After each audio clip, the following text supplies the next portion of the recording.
Welcome to 138 Student Living, your safe home away from home, located on the UWI Mona campus with over 1,400 rooms. Our state-of-the-art 24-hour secure gated community is designed for comfort, convenience, and peace of mind. At 138, we help make your academic dreams a reality. Visit our website, 138studentliving.com. 138 Student Living. Experience our community. Good afternoon and welcome to another earnings call here on Learn, Grow, Invest. It is my pleasure to be your moderator today as we go into the earnings call for the Q3 2023 report for 138 Student Living. I'm joined here today by the CEO of 138 Student Living, Cranston Ewan. Cranston, welcome. Thank you very much, Jermaine. It's my pleasure to be here. And good afternoon. Yes, it's our pleasure to be hosting you. Yes. Thank you very much. All right. So we're going to kick things off with a word of prayer. So over to you. Let us pray. Heavenly Father, we give thee thanks. We are honored that you have blessed us with today and that you have been able to bring us together as investors and business leaders to discuss the affairs of 138 Student Living, the company that you have allowed us to govern and invested in. We invite your presence among us, and we ask your special blessing on our moderators, Learn, Grow, Invest, and its founders. And we pray for those who are online and for those who will listen later, and for all those who make 138 Student Living the prosperous company that it has become. God, we give thee thanks as we lay before you our blessings and thankfulness. In your holy and precious name, amen.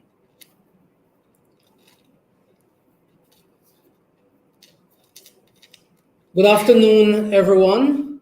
It's a pleasure to be here to discuss the last results of 138 Student Living. I'm happy that you have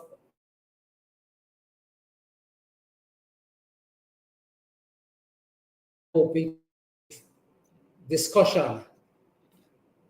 So what I do first is that I'll just go through the fundamentals for the last quarter, ended June, or the 9 months. We are now already 9 months into the current financial year. All right, so just to give you a quick overview as we set the tone, and important to note is our occupancy rate. 138 had a very challenging COVID period of time, which lasted for almost 2.5 years, during a period in which we saw our occupancy went down significantly. But as the university went back to face-to-face classes, as the government announced that the country has been reopened, we saw our occupancy levels elevated, to heights that were to some extent beyond our early expectations. And so for the 9-month period, we had an average occupancy of 86%. Immediately before the summer, before the June period, our occupancy peaked at about 92% on average. So, we were very buoyed by this, and we have great expectations of the upcoming school year, which commences September 1, a few days out. Our revenue and profits are on target for the remainder of the year. I think we have already surpass those expectations, and we have added certain layers of security throughout the facility and invested in digitalization, among other things, and getting the plant ready for the upcoming academic school year.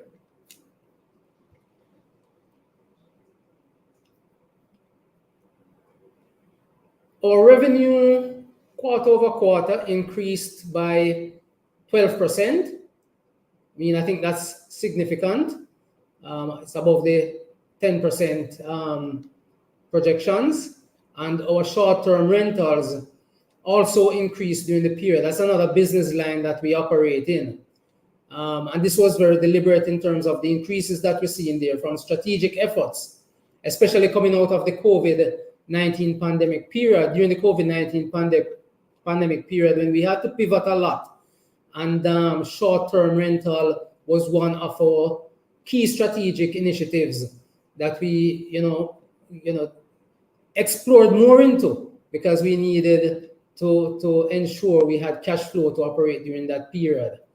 Our profit before tax increased by 21% quarter over quarter. We're very proud of that achievement. And of course, we spoke already about the improved occupancy.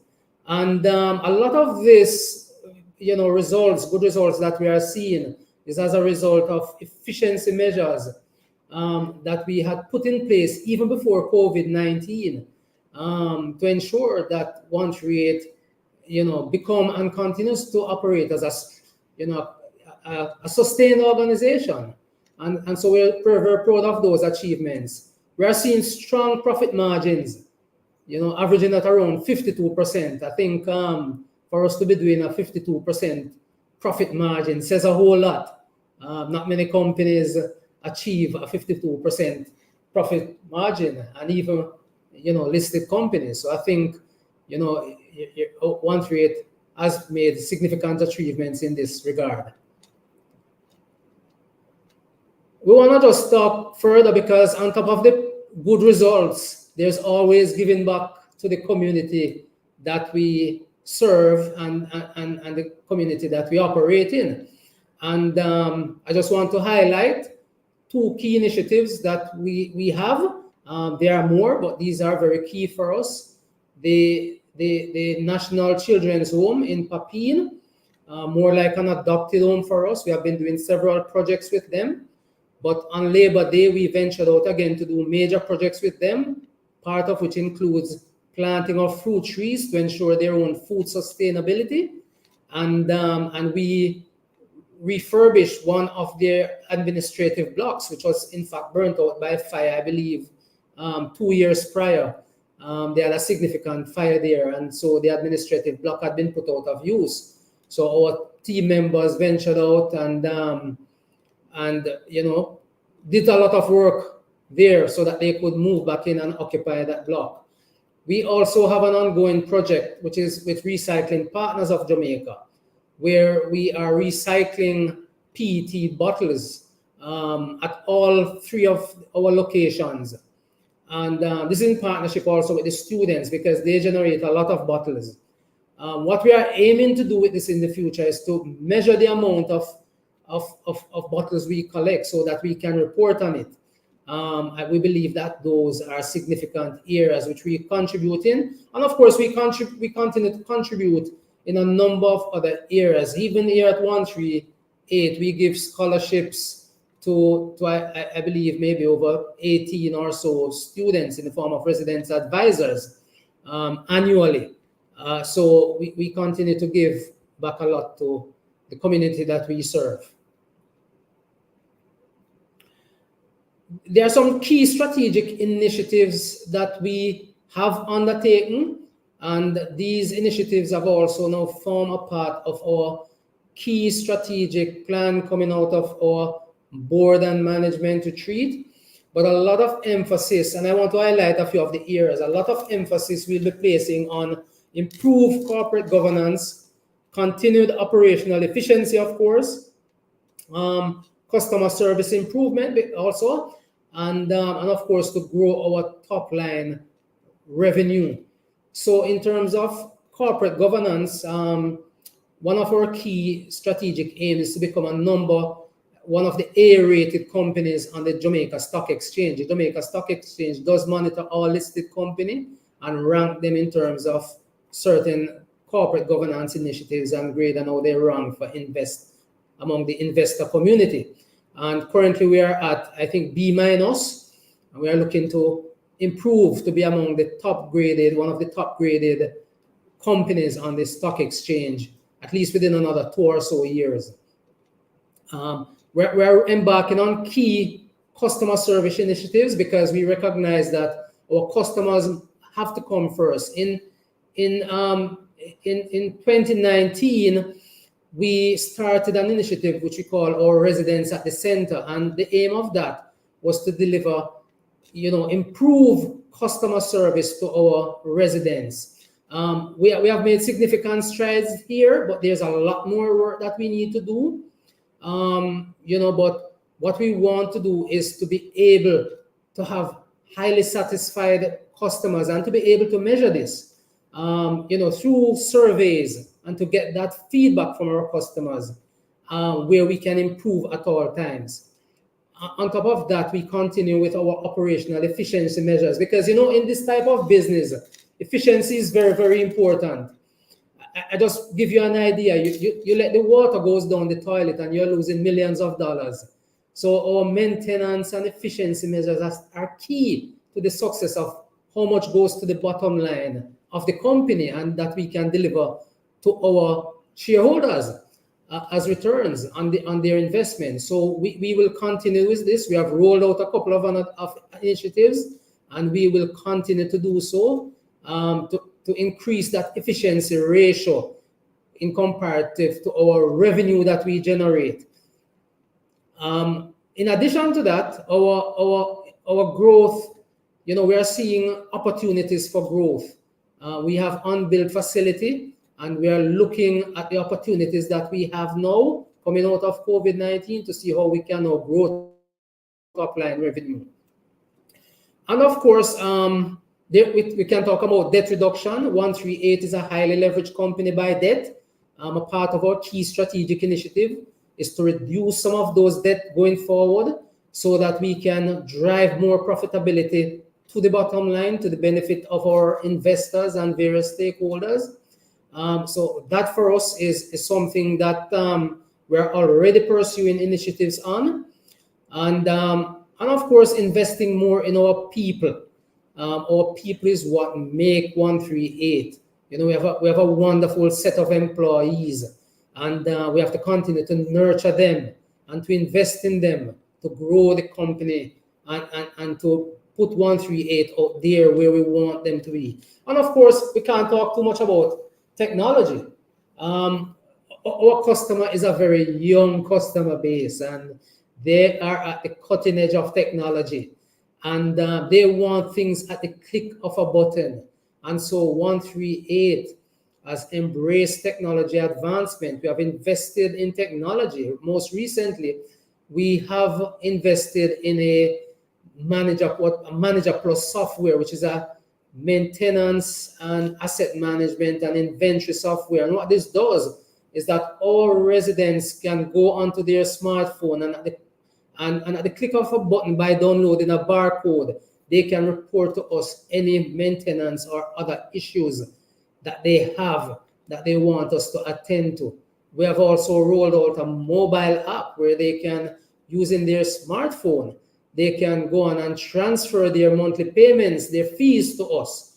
And this is important for us because, our receivable is very important. We have to manage that because, in this type of business, cash flow is important and your receivable is important. You want to minimize that. And I think we have made very good strides on that in minimizing our outstanding customer receivable, which is at an all-time low. So through all of these initiatives, we are seeing where we can, going forward, drive value to our shareholders through the payment of dividends. I want to look at the fundamentals, some of the the things, the numbers that are driving us. And in a summary, our revenue increased 12% quarter over quarter.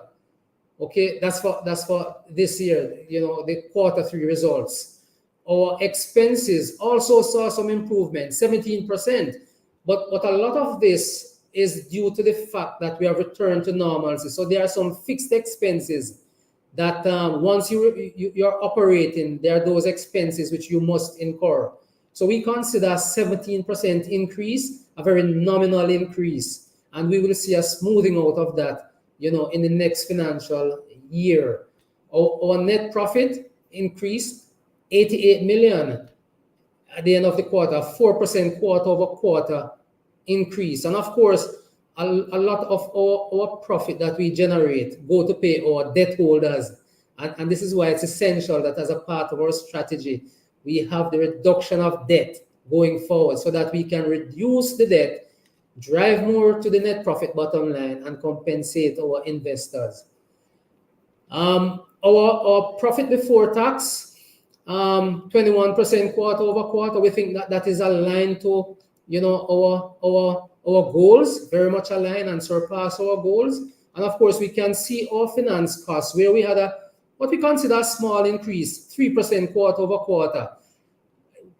During the COVID period, when things became challenging, we negotiated with our note holders, our bond holders, and we swapped out our variable rate debts to fixed debts. So whereas interest rates now are trending upwards of 10.5% and upwards, 138 is benefiting from interest rates as low as 8.5%, because we utilized the initiative. We were early out and we saw what was going to happen potentially after COVID, and we negotiated this. So this is very important for us, and you know, we consider this a very bold move that we have made, because we are now seeing the benefits of that. So if we were to look at in more details at our financials,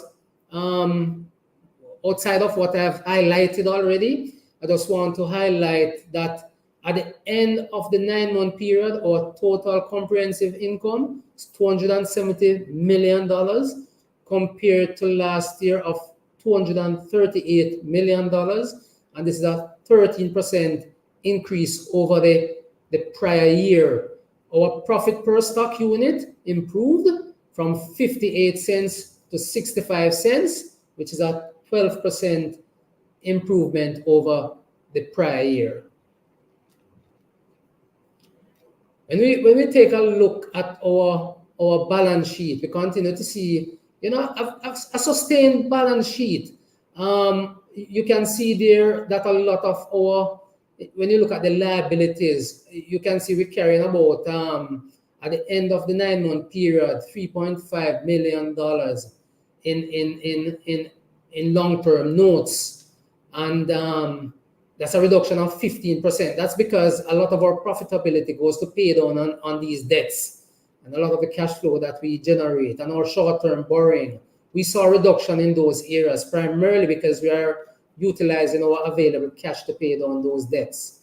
We see a reduction in our receivable, and our customer receivable continues to remain very tightly managed.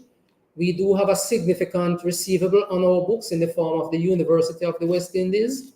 We are happy to say that we have had negotiations with them, and they are servicing that debt. And so we have seen reduction of that of 38% since the last period comparatively of June 2022.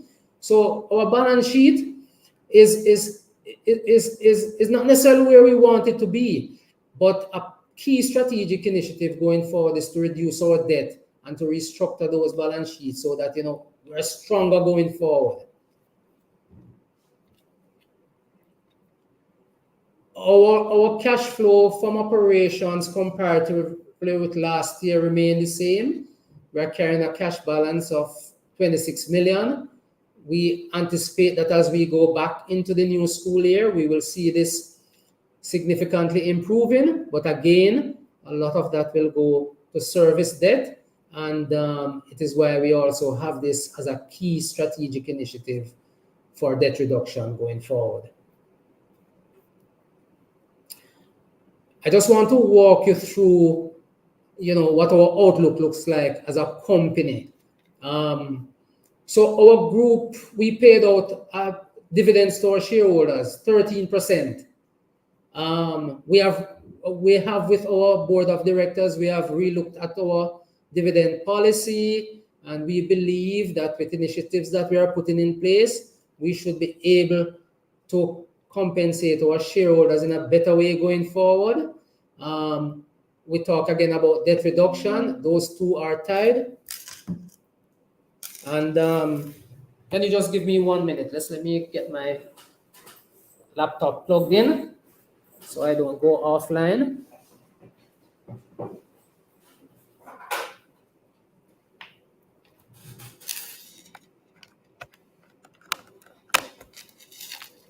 Thank you for your patience. Right, so I had indicated earlier that we had implemented our maintenance software, and we continue and will look for opportunities to further, implement digitized activities that can drive our organization forward, because we are in the age of the young millennia who are our customers, and they are the cutting edge of technology. And so we must find ways to serve them and to better serve them.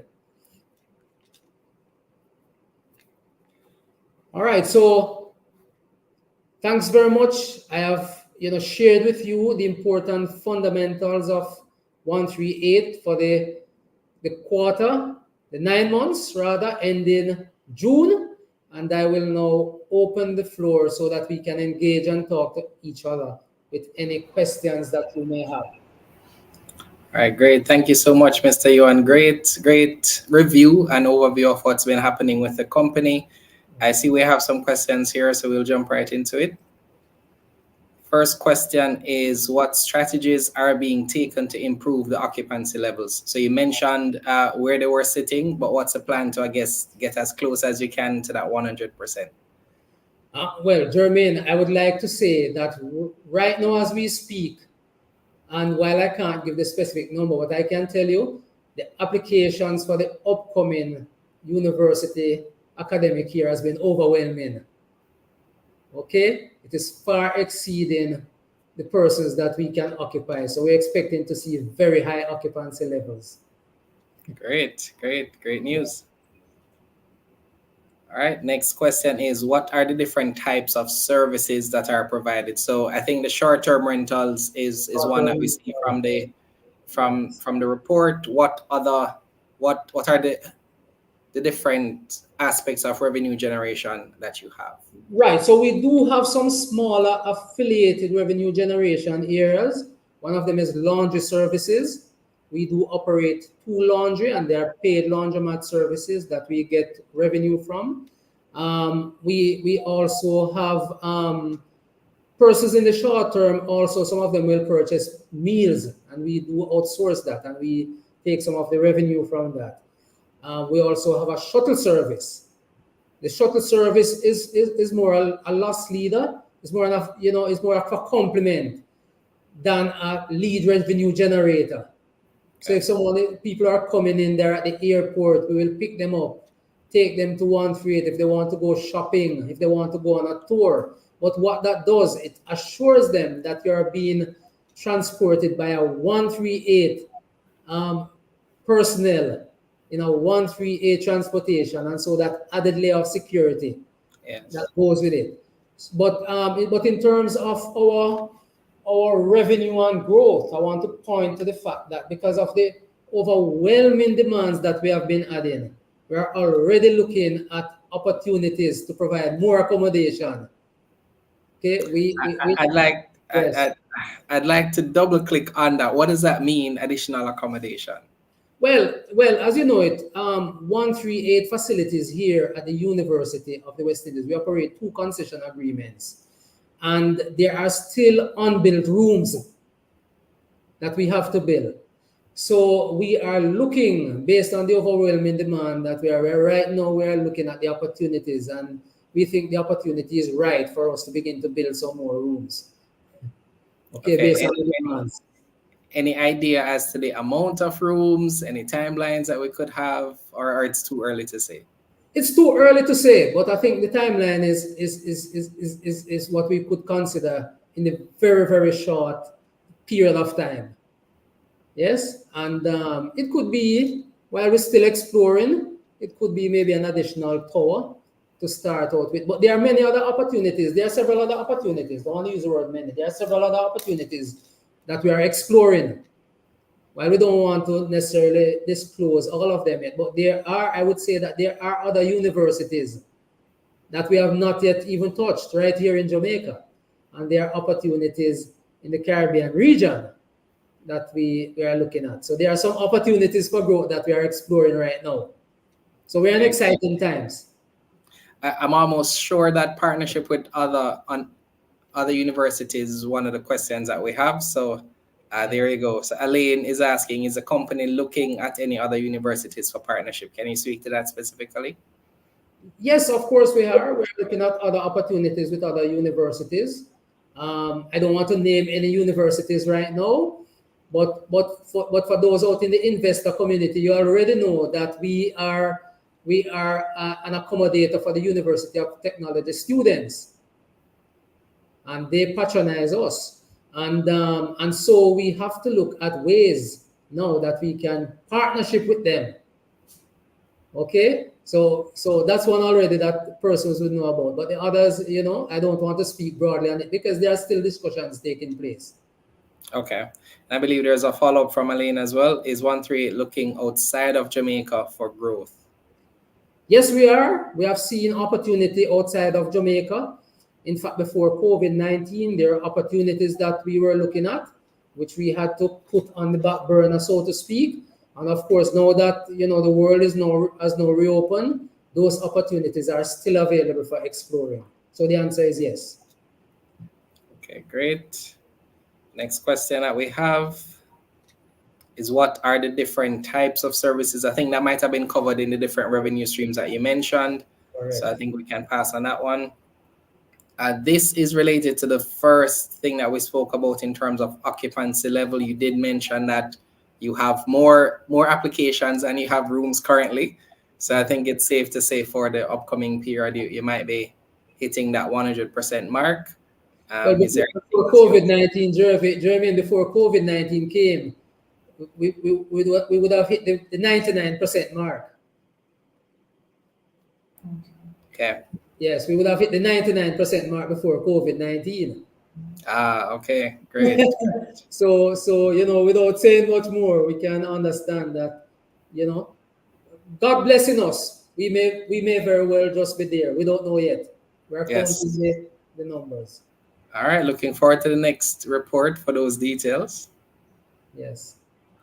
All right, next question here. What are some of the steps that you've taken to implement technology to make operations more efficient?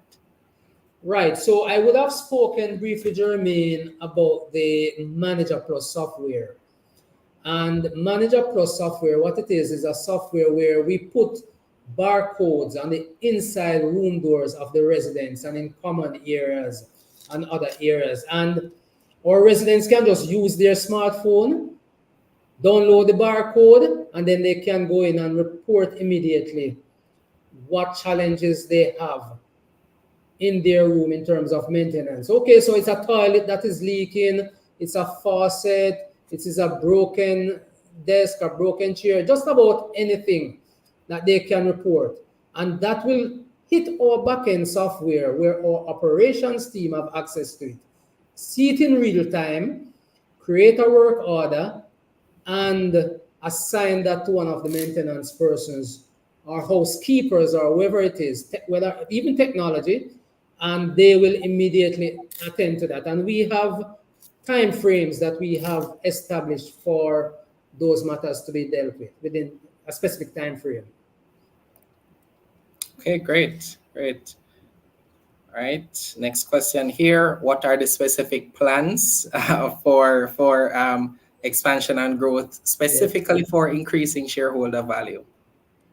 Right. Well, I think we would have spoken about the expansion and growth and some of the things that we are looking at also, not just that, but our debt reduction strategy and so on, and all of these things, and to continue what we're doing in terms of efficiency, because efficiency is also very important today. You're looking at growing your top line revenue by expanding, but you also have to match that with your efficiencies, your customer satisfaction, and so on, and of course with your debt load, and those areas will drive additional benefits to our shareholders. Can you speak specifically relating to debt reduction? What specifically are you looking to do? Are you looking to clear your entire debt? Are you looking to clear a portion? And how are you hoping to clear that debt? Well, we're looking at the moment to clear a portion of those debt. We some time ago, a few months ago, our shareholders and our board would have approved for us to do a fundraise. And I believe that while I can't say too much at this point in time about that, that's one of the avenues that we are looking at the moment for debt reduction. Okay. So, all right, let me go to this question by Aline. So does these growth plans involve the additional need for capital? I think we have the answer, which is yes. So which form is preferred at this time, whether equity, bond, or loan? I think Aline might have missed the previous report that might have come out. So can you enlighten those who might not be aware of what the decision was? Well, we would have mentioned that we are looking at an APO fundraise that was approved by the shareholders and the board some months ago. Of course, when you come and look at growth, when you're actually in the transaction for growth, that is the point in time when you will do the analysis and decide whether or not equity or loan is the best, or a mix of both. Yes. So. Yeah. So to answer your question, though, I would say to you at this point in time that we are looking at our options. Okay. All right. Can you give us a little bit more insight into the... So you just mentioned the different options here. We have a question here that goes into, I guess, can you give us some insight rather as to how you go about assessing which one may be the best fit for you? Let me phrase the question that way based on what you've said so far. Well, importantly for us is going to be which one, the availability, and of course the cost. Cost is important. I mean, we see right now the cost of debt is very high. We have to also look at what are the revenues that we are going to generate from those borrowings if we decide to go with borrowing. Some will say also that debt is cheaper than equity. So we have to do the analysis from a financial perspective and to come up with those balancing decisions as to whether or not which one it is or whether or not it's a mix of both. Because at the end of the day, you want to ensure that if you're going debt, then you can cover those debt obligations. And if you're going equity, then of course you have the investors' confidence to inject more capital by way of equity. So we are looking at that right now and making those assessments, and I'm sure this is something that you will hear more about also in the near future. All right, great. Thank you for that. Next question from O'Neill. What payment processing tool is used to facilitate the fees paid on the application that you mentioned? And how does it add to the expense of the company to process these transactions? Well, what we use right now is a mobile app, and how much does it add to the expense of the company?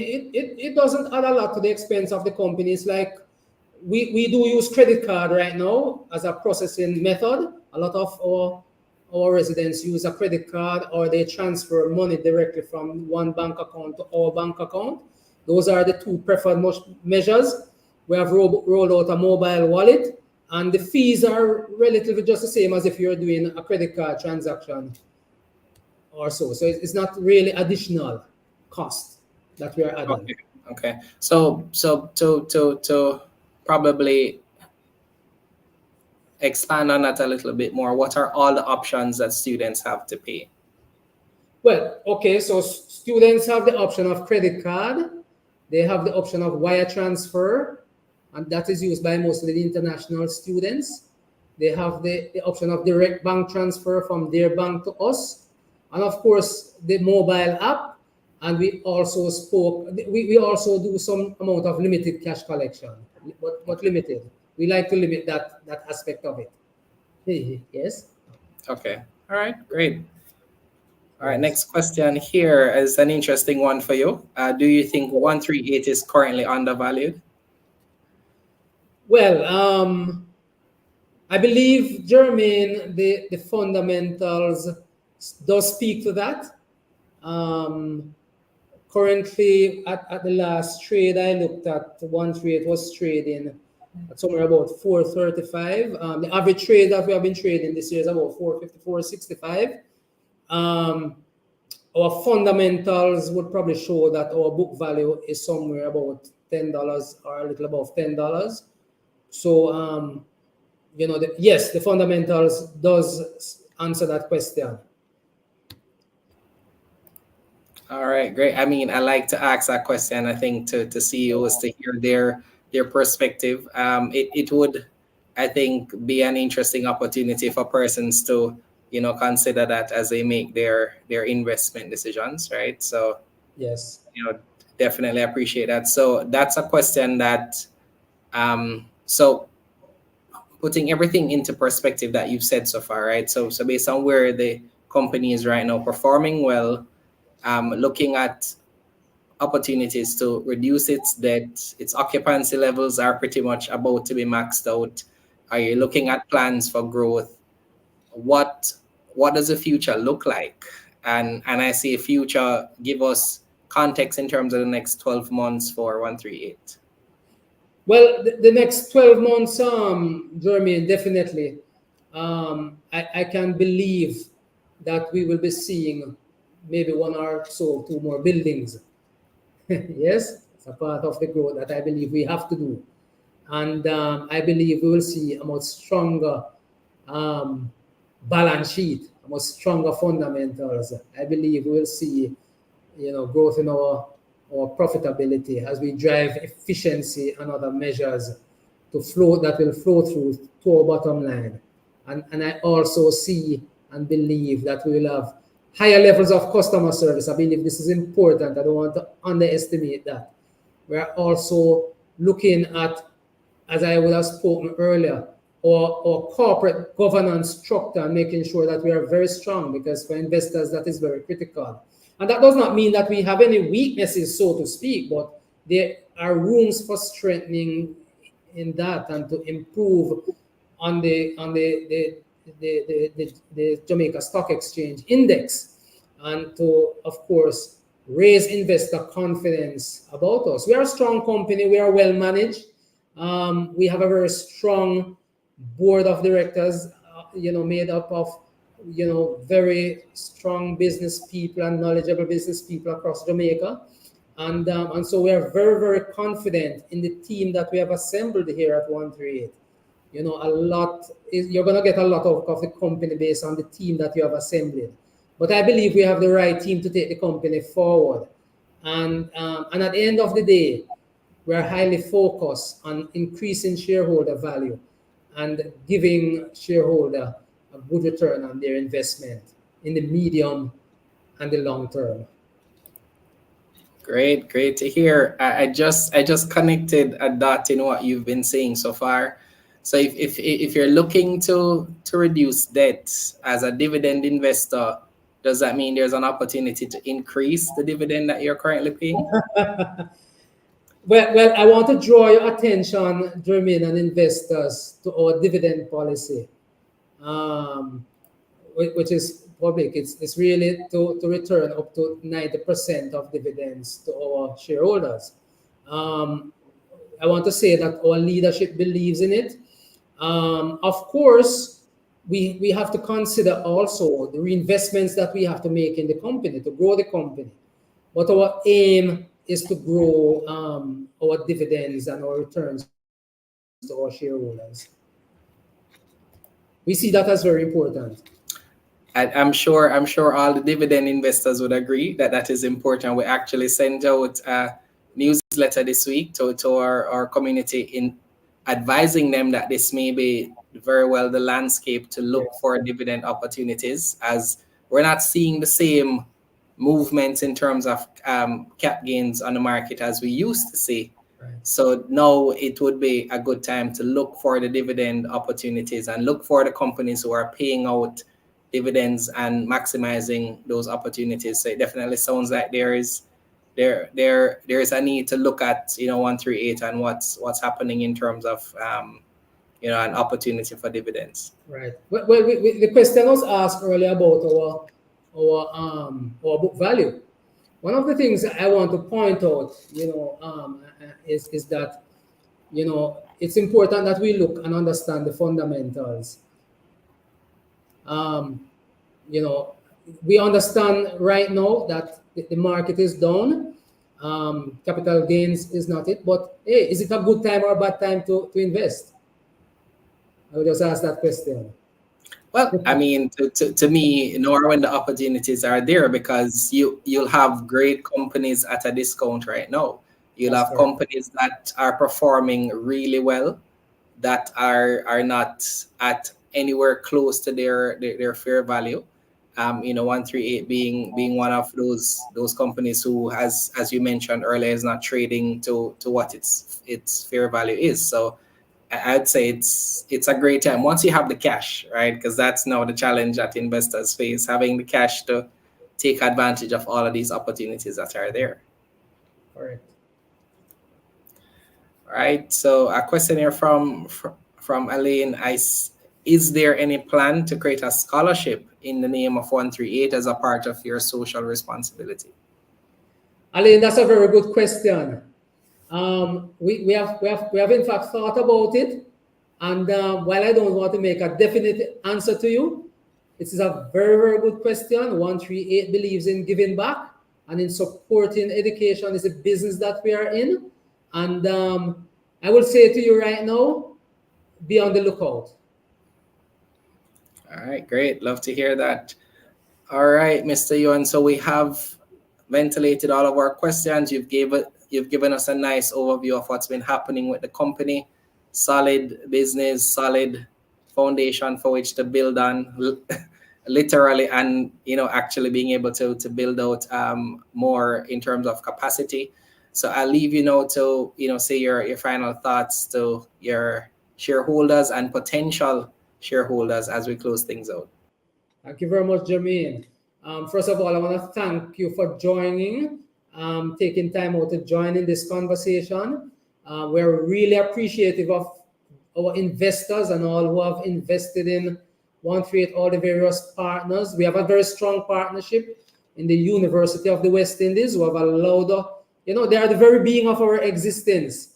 But I want to thank you for the confidence that you have placed as investors in 138 Student Living. Our results are, it's a tantamount to the investment that you have made, and our aim is to continue with the strong leadership and to return, the benefits to you, our investors, as I said, over the medium and long term.